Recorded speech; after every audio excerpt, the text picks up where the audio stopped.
Good morning po. Tayo po'y mag-aral ng salita ng Diyos, the book of Mark chapter 3 verse 35. Sapagkat ang sino mang sumusunod sa kalooban ng Diyos ay siyang aking ina at mga kapatid. Align yourself to God's will. At dito po sa verse na ating pong pag-aaralan, nakikita po natin na ang kalooban pala ng Diyos ay pwede nating gawin.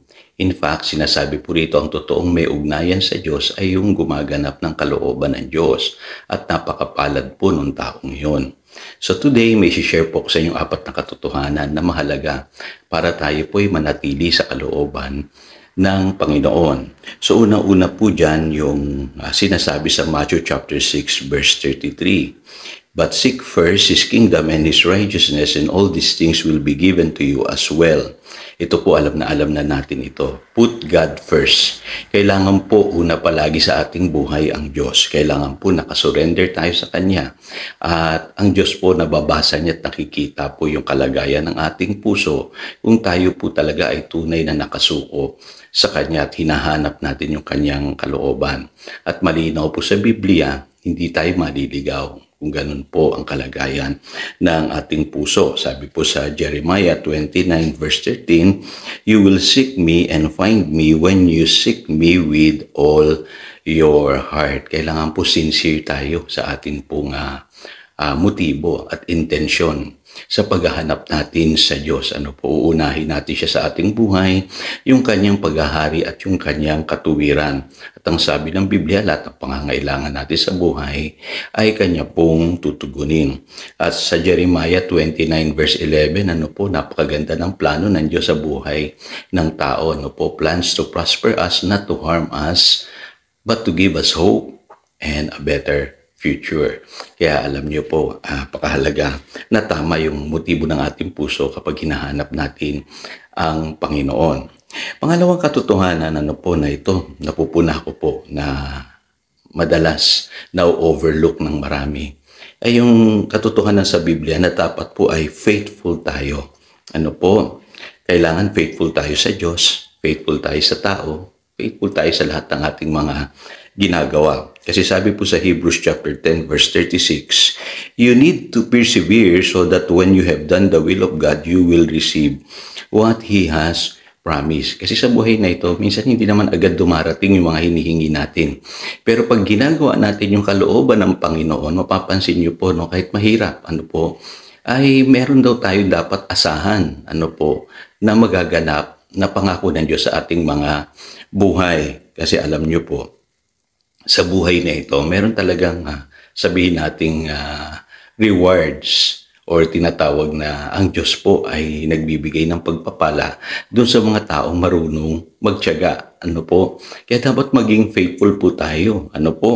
At ang sabi nga doon sa Matthew chapter 24 verse 45, mapalad daw po yung tao na ginagawa niya yung kalooban ng kanyang master. At higit sa lahat, sabi ng Biblia, ginaganap niya ito, kinalulugdan po siya ng kanyang Panginoon.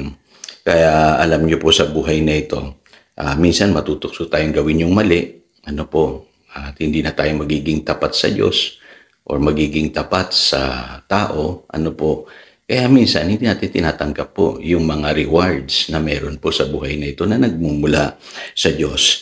Alam niyo po, sabi sa Luke chapter 16 verse 10, yung napagkakatiwalaan sa maliit, napapagkatiwalaan po yan sa mga malalaking bagay. Kaya this applies to everything. Unang-una sa Diyos, sa ating kapwa, sa ating trabaho, kung faithful tayo sa ginagawa po natin sa bawat araw, sa ating kalusugan, sa ating pamilya, sa ating asawa, ay napakahalaga po na maging faithful po tayo. Kumbaga wag natin sasayangin yung mga binigay sa atin ng Panginoon na pagkakataon sa buhay na ito. Yung mga resources na ibinigay niya sa atin at mga opportunities. Dapat po maging faithful po tayo sa lahat ng pinagkatiwala sa atin ng Diyos. Okay?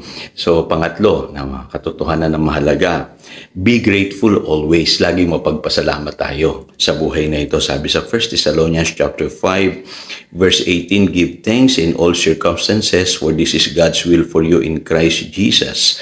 Sabi sa Ephesians chapter 5, verse 20, always giving thanks to God, the Father, for everything in the name of our Lord Jesus Christ. Alam niyo po, napakahalaga na lagi tayong maging mapagpasalamat.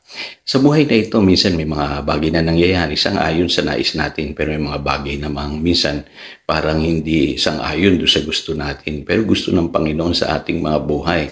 Kaya ang sikreto po dyan, dapat lagi tayong magpasalamat sa Diyos kung ano man yung ating tinatanggap mula sa Kanya. Kasi yan ang maglalagay sa atin sa sentro ng kalooban ng Panginoon. Kaya yung tao pong mapagpasalamat, hindi siya mareklamo sa buhay na ito, lagi po yang nire-reward ng Lord. Pinagpapala ng Lord sa lahat ng kanyang ginagawa. Kaya matuto po tayong maging mapagpasalamat daily.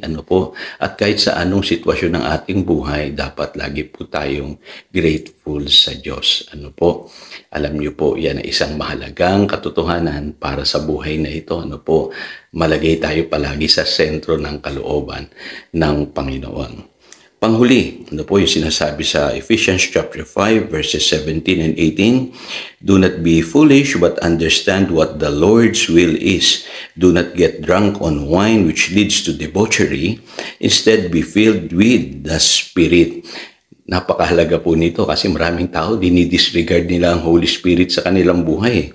Alam niyo po, para malagay tayo sa sentro ng kalooban ng Diyos, kailangan po puspos tayo ng Espiritu. Kasi kapag tayo puspos ng Espiritu, madali po natin maganap yung pinagagawa ng Diyos sa ating mga buhay. Madali sa ating manampalataya, madali sa ating lumakad ng may kabanalan, madali sa ating lumakad ng may obedience sa kalooban ng Diyos. Kaya napakahalaga po, everyday hihingi natin sa Diyos na puspusin tayo ng Kanyang Espiritu.